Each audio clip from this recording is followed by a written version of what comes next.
अहम खबर सांगड़ से। आने वाले इलेक्शन में सांगड़ जिला से मुस्लिम लीग क्लीन स्वीप करेगी और सांगड़ जिला मुस्लिम लीग नून का किला साबित होगा। इन ख्यालात का इजहार पाकिस्तान मुस्लिम लीग के प्लेटफॉर्म से PS40 की उम्मीदवार मोहतरमा डॉक्टर शगुफ्ता कंबो ने मीडिया से बातचीत करते हुए किया।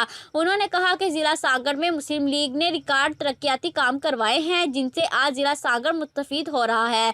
उन्होंने कहा कि साबका सिंध हुकूमत ने सिंध में करप्शन को फरोग दिया और जो भी साहिल किसी काम से भी ऑफिस में जाता तो वहां पर फायर अमले की पहले जेबें भरो फिर वो काम करते। अवाम जहनी अजियत में मुब्तला होते जा रहे हैं। उन्होंने कहा कि मियां नवाज शरीफ के पाकिस्तान आने से मशीयत का पहिया तेजी से परवान चढ़ेगा, लोगों को रोजगार मैसर होगा। उन्होंने कहा कि सांगड़ को पेरिस हकीकत में मुस्लिम लीग नून नवाज शरीफ की क़यादत में ही बनाएंगे। हमायती न्यूज़ से मोहम्मद वकार भट्टी की रिपोर्ट। मज़ीद खबरों के लिए देखते रहे हमायती न्यूज़ HD।